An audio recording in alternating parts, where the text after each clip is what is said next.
O título dos dois tipos de pedreiros que nós encontramos aqui nessa mensagem. Dois tipos de trabalhador. Mas o que me chama a atenção primeiro é o versículo 46, que ele chama a atenção dizendo: por que me chamas, Senhor, se não faz o que eu digo? Isso aqui é algo a pensar. Por que chamamos Deus de Senhor se não obedecemos aquilo que Ele nos pede, presbítero? Geralmente quando temos um empregado, ou quando temos um empregado, melhor dizendo, ou que somos empregados, e que o nosso Senhor, o nosso patrão pede, vai ali e leva aquilo, nós obedecemos prontamente, porque Ele tem autoridade naquilo que Ele pede. E eu olho para Deus e olho para essa palavra, que nós não agimos de acordo com aquilo que Ele fala. Ele pergunta: por que me chama de Senhor, se vocês não fazem o que eu digo? Porque se Deus Ele é Senhor, automaticamente deveríamos obedecer. E nós vemos o aspecto aqui dos dois pedreiros que a Bíblia ela nos coloca, e o bem interessante é que ele diz no versículo 47: qualquer que vem a mim e ouve as minhas palavras, e um detalhe, e as observa, eu mostrarei a quem é semelhante. Qualquer que chega a ele, observa, atenta àquilo que ele disse, ele vai fazer uma semelhança. E ele deu essa semelhança desses dois homens, porque o primeiro pratica o certo e faz uma boa obra. O segundo não pratica, faz a obra de qualquer maneira. Quando eu estou falando de obra aqui, pode qualificar as duas, tanto a espiritual como a material, porque existe esses dois tipos de, hoje vamos dizer assim, esses dois tipos de funcionário. Um que pratica, aprendeu, observa, pratica o que é certo, e o outro que aprende, mas não consegue pôr em prática. Nós vemos que o primeiro, ele é competente, consegue fazer a obra no lugar firme e construir, e faz uma construção que dura para sempre. Enquanto o segundo, ele consegue também fazer a obra num lugar que não tem estabilidade, onde a terra é fofa e foi construído, mas tem pouca duração. Nós vemos que o primeiro, ele age de maneira bem interessante. Jesus disse que ele cava profundo, encontra a terra firme e prepara o alicerce. Para quem trabalha em obra aqui, sabe como é que funciona, Quando a gente vai levantar uma estrutura dessa, nós temos que cavar o buraco e encontrar a firmeza da terra para jogar um pouco de concreto, depois uma ferragem, coloca as colunas e mais um pouco de concreto, e assim vai subindo até chegar a uma estrutura. Mas aquele que não ouve, aquele que aprende mal, ele abre o buraco, mas ele abre de qualquer maneira. Ele encontra às vezes o brejo, tem água, e do mesmo jeito ele joga ali o concreto, faz a ferragem, constrói, mas mais para frente aquela estrutura ela vai ter as dificuldades, porque vai começar a afundar, vai aparecer na rachadura, igual a minha casa, minha casa tem bastante rachadura, porque foi eu que fiz, o mau construtor. Mas essa é uma realidade, e na vida espiritual não muda muito. Na vida espiritual nós também mantemos essas mesmas às vezes habilidades, e o engraçado é que ambas as casas foram testadas, porque as duas tiveram tribulações, vento, água, tempestade.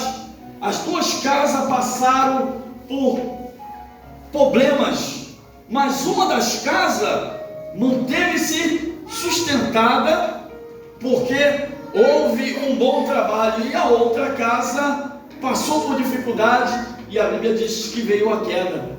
E o que me chama a atenção sobre isso é que se nós usássemos a palavra de Deus se nós usarmos a palavra de Deus somente para estudo bíblico, e sem nunca pôr em prática nas nossas próprias vidas, não passaremos, seremos igual o segundo pedreiro. Se nós pegarmos a palavra de Deus e fazer o que nós estamos fazendo aqui, nós viemos, cultuamos, Alex louvou aqui uma bênção, os irmãos tiveram oportunidade, alegrias e saímos para casa alegre. Mas se tudo que nós ouvimos aqui, e se a gente não colocar para a nossa vida própria em prática, seremos unicamente pessoas como o segundo pedreiro, que ouve, participa, canta, vem à escola dominical, até evangeliza, dá aula, prega, mas não põe em prática, tem uma vida vazia, cava em lugares errados. O primeiro pedreiro, ele mostra uma sensibilidade pela palavra que ele recebeu, porque a Bíblia diz aqui no versículo 47, o quê? Qualquer que vem a mim e ouve as palavras, no caso, se vem a Deus, ouve e as observa, ele vai fazer uma semelhança. No versículo 48 ele mostra como esse homem, ou esse trabalhador que coloca a prática, como ele é. Ele é semelhante a um homem que edificou uma casa, cavou, abriu bem fundo, pôs os alicerces sobre a rocha, e vindo a enchente, bateu com ímpeto corrente aquela casa, e ela não pôde ser abalada. Isso me traz à memória o Salmo 125, que diz, deixa eu ver se eu me lembro aqui, que diz: o que se confia no Senhor é como o monte de Sião, e eles não se abalam. Aqueles que confiam em Deus, ele é parecido com um monte. Hoje eu fiz uma pergunta até minha esposa em casa. Interessante que quando vem a tempestade não consegue, por mais violenta que seja a ventania, não consegue tirar um monte do lugar. Arranca a árvore, derruba a casa. Nós vemos aí nas reportagens fora, acontece de tudo, mas não consegue tirar um monte do lugar. E nem um terremoto abala um monte. Ele pode estremecer, as árvores que estão sobre ele cair, mas o monte não sai do lugar pelo terremoto. Já viu algum monte ser destruído através de um terremoto? Eu nunca vi. Mas Jesus, ele aponta aqui, Davi, ele aponta para nós, se nós tivermos uma fé ou uma confiança em Deus, nós seríamos como um monte, não nos abalaria à toa. E hoje nós vivemos uma geração, infelizmente, de crentes fracassados e oprimidos, problemático, porque não coloca a fé ou aquilo que aprendeu. Eu acho às vezes, Diácono Luca, até estranho, porque se formos contar cada um de nós aqui, eu tenho 28 anos de crente, Luca nasceu no Evangelho, não é? Minha esposa é mais velha do que eu, no sentido de crente, porque ela nasceu no Evangelho, então os 40 e alguma coisa que ela tem, né, é 40 anos de crente. Mas eu falo isso não acusando os irmãos, mas uma realidade que às vezes a gente passa tanto tempo na casa do Senhor, e a gente frequenta pelo menos no mínimo 2 cultos por semana, que sai aí 8 cultos por mês, e a gente ouve, escola dominical, estudo bíblico, congresso e tantas outras coisas que nós participamos, mas quando nós vamos deparar com a verdade, somos pessoas fracassadas, não conseguimos atingir o alvo que está proposto para cada um de nós, não mantemos a nossa fé, não mantemos a nossa confiança no Senhor, a ponto de sermos como os montes, não mantemos a nossa vida firme com Deus, por qualquer coisa somos abalados, por qualquer vento de doutrina, ou por qualquer situação que acontece no mundo, perdemos as esperanças, e nós estamos vendo isso atualmente, agora, porque essa pandemia, ela bateu ao mundo inteiro, há praticamente 2 anos. É muito difícil você pregar sem falar desse negócio, às vezes eu quero ficar livre disso e não consigo, mas essa pandemia bateu praticamente o mundo inteiro, está quase 2 anos, e quantos crentes fracassaram, quantas pessoas deixaram de caminhar. Está certo que temos que proteger-nos, temos que fazer o que as autoridades dizem, não podemos correr disso, mas o crente que confia em Deus, ele é crente até debaixo d'água, ele é crente dentro de uma fogueira, ele é crente perdido no meio da floresta. Porque se nós formos pegar os nossos antepassados, maiores tribulações aqueles homens passaram, a ponto de ser cerrado, tentado, chicoteado, morto, prisão, e quantas outras coisas fizeram com o crente. Quem conhece a história sabe que o crente era jogado na jaula de leões, nos coliseus, para ser comido pelas feras. E eu não me lembro na história que nenhum deles recuaram. Diz alguns historiadores que alguns até morriam rindo. E hoje nós perdemos as esperanças por tão pouco, sabe? Parece que estamos cavando em lugares fofos, aonde estamos botando a nossa palavra, aquilo que nós aprendemos.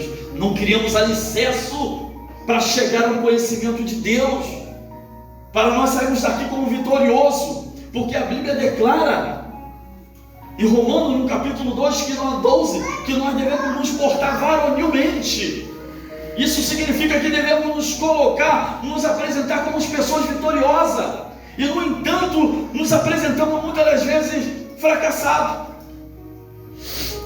O ímpeto bateu contra as tuas casas, vento, água, tempestade, terremoto.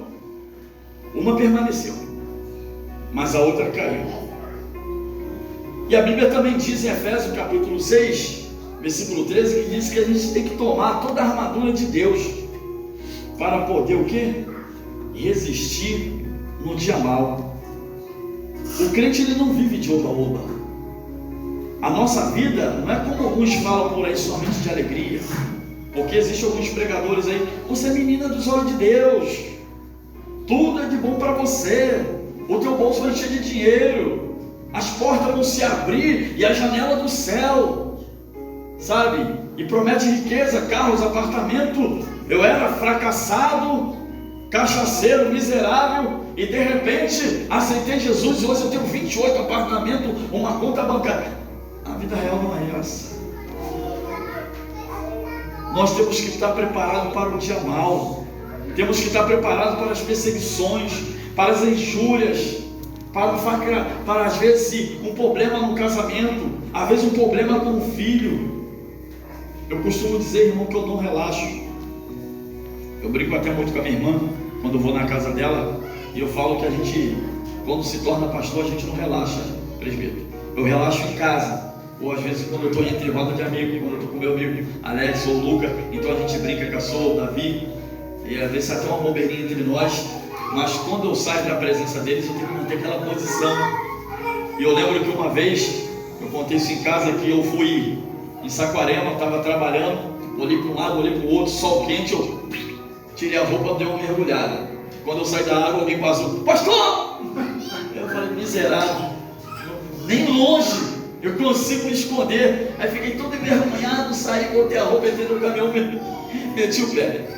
Então a gente não relaxa, sabe? Os problemas, ele vem a todo momento. E se você for parar para pensar na sua vida, como ela está nesse momento, sabe? As coisas vêm e voltam e elas não param. A Bíblia diz: o que foi se tornará a fazer, e o que é já se foi no passado e se tornará a fazer novamente. Então nós vivemos um círculo vicioso todos os dias que não para. Hoje você ri, você brinca, amanhã tu está triste, está chorando, mas no outro dia você está alegre. Hoje você aperta a mão do teu irmão, amanhã tu não quer nem ver a cara dele. É natural, faz parte da vida humana, mas não devemos parar por causa dos problemas e da dificuldade. Temos que saber aonde estamos colocando o nosso concreto. Temos que saber botar em prática aquilo que Deus nos ensinou.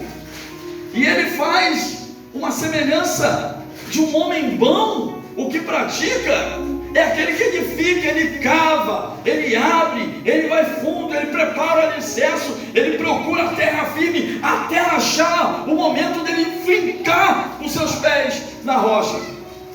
Enquanto o outro,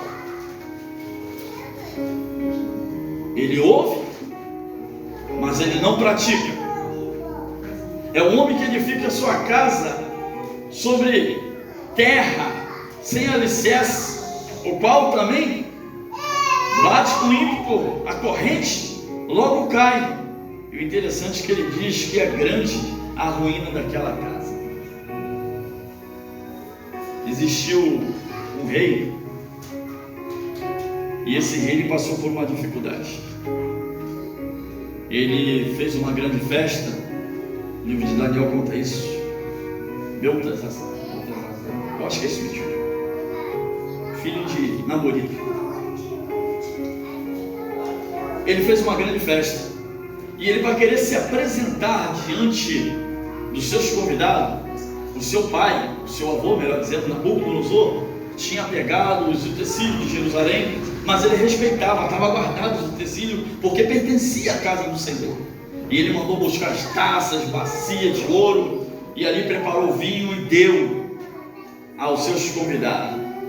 E a Bíblia diz que uma mão misteriosa apareceu naquela noite e escreveu, eu não sei pronunciar direito, mas é mais ou menos mene, tem que passar o facinho, alguma coisa assim, que na tradução diz: pesado foste na balança e foi encontrado em falta. Essa foi a sentença para ele. Ele aprendeu como era ser rei. Seu pai Namorito, antes dele viajar e o filho assumir o reinado, tinha passado toda a informação para esse rei. Ele aprendeu o que era certo, mas o fato dele ter aprendido, ele não pôs em prática na sua vida, e ele fez o que era mal diante do Senhor. E a sentença foi: pesado foste na balança e encontrado em falta. E eu arremato essa palavra muitas das vezes para nós, porque estamos dias e após dia perante o Senhor.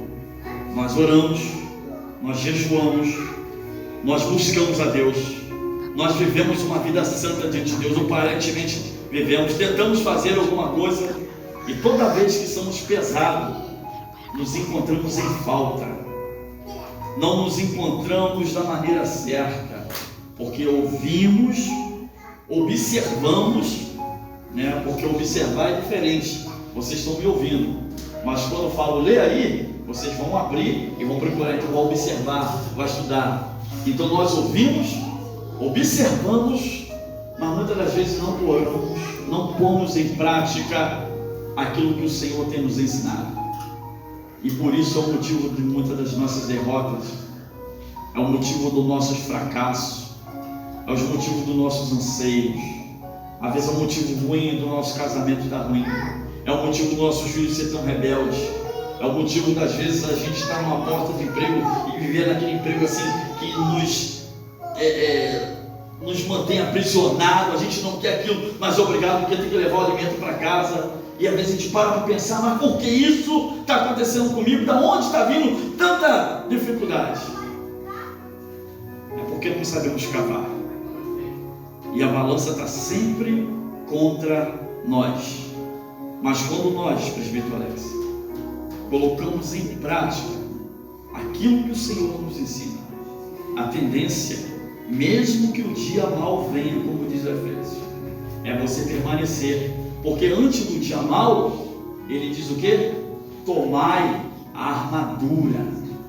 Temos que estar preparados já para a guerra, sabe? Temos que nos vestir com a couraça da justiça e sair.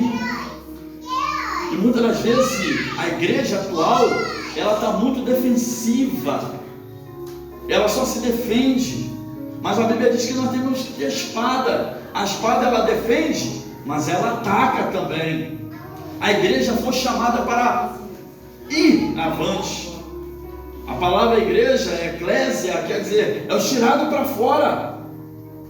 E hoje nós estamos vivendo um momento difícil, em que todas as igrejas parecem tudo muito bom, tudo tão gostoso, sabe, os louvores, tudo tão bem preparado, que dá até água na boca quando tu olha, entra, passa para uma igreja, nossa, que delícia, que culto maravilhoso. Mas são igrejas que enchem chamando outras igrejas, são congressos que são preparados para chamar outros ministérios para participar, são festividades que são feitas para crentes, são cultos, são pregações que são dadas para crentes. Hoje nós viemos fazer aqui alegrar o coração de crente, e não nos preocupamos com aqueles que estão perdidos. Há uma necessidade, irmão, de pôr em prática aquilo que o Senhor nos ensinou. Há uma necessidade de colocar a palavra hoje para fora, porque estamos com o nosso machado emboldado, quer dizer, está sem corte.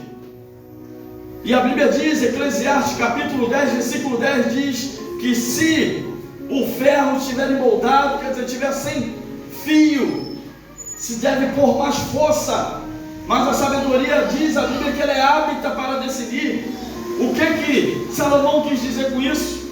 Que se o seu machado ou o seu facão não houver corte, não for bem amolado, você vai pôr força para cortar o que é necessário cortar. Mas quando nós amolamos o nosso facão ou o nosso machado, bem menos força nós fazemos, porque temos a facilidade do corte. Isso diz que a sabedoria é apta para decidir. Então, irmão, como nós amolamos isso? Pondo em prática. Como é que nós conseguimos atingir o alvo? Cavando bem fundo. Como nós chegaremos lá?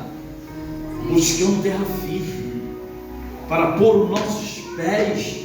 Aí batia com o joelho. Batemos nossos pés firmes na rocha, porque ali é que nós vamos conseguir a nossa vitória. É ali que nós vamos avante.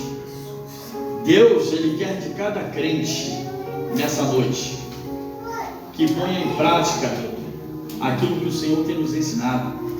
Deus quer que cada crente nessa noite faça a diferença nesse planeta, com Covid, sem Covid, com doença, sem doença, com dinheiro ou sem dinheiro. Nós somos uma pequena nuvem. Nós somos somente uma pequena nuvem. Mas se nós olharmos lá para o além, nós vamos ver que essa pequena nuvem ela vai trazer chuvas torrenciais que vai encher esse jardim gramático. Nós, se nos colocarmos na posição, como Davi disse aqui, gravei bem a sua palavra, acho que nem precisava eu pregar, aquilo que o Davi falou já foi o suficiente. Se nós sermos somente uma pequena botija e deixar com que ele derrame, nós vamos chegar lá.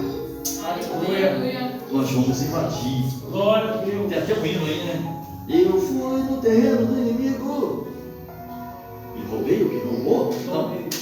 Tomei. Roubei o que ele te rouba. E tomei tudo o que me tomou. Ou me roubou? Me ajuda aí, meu. Eu fui no terreno do inimigo e tomei o que me roubou. Isso aí. E nós estamos precisando chegar a esse ponto. Eu não gosto dessa música não, particularmente eu gosto, mas é uma verdade. Se nós nos colocarmos na posição, preparar o nosso machado, se nós cavarmos bem fundo, colocar o concreto no lugar certo, as esteiras no lugar certo, vamos levantar como uma rocha, e não há luta que venha, não há dificuldade que possa bater, que nos possa parar, porque nós somos o trator de Deus nessa geração atual, essa geração molenga, essa geração que não ora, que não busca Deus, mas nós podemos ser essa geração diferente que vai fazer a diferença nesse lugar, não somente nesse bairro, mas em todo o Jardim Gramático, Duque de Caxias, Rio de Janeiro, Brasil, fora do Brasil. Eu tenho 50 anos de idade. Às vezes eu fico pensando, será Deus? Mas Deus é poderoso. Hoje nós estamos aqui, amanhã pode ser uma enorme igreja, amanhã pode estar abrindo fora do país, em outros estados, por que não? Deus é que sabe. Mas Deus nos trouxe para cá para ganhar almas. Como eu disse ontem, pega na mão do seu pastor, ajuda os obreiros desse lugar, e eu conclamo os obreiros a fechar comigo, porque grandes coisas o Senhor vai fazer, mas temos que pôr em prática. Amém? Vamos ficar de pé. Glória a Deus.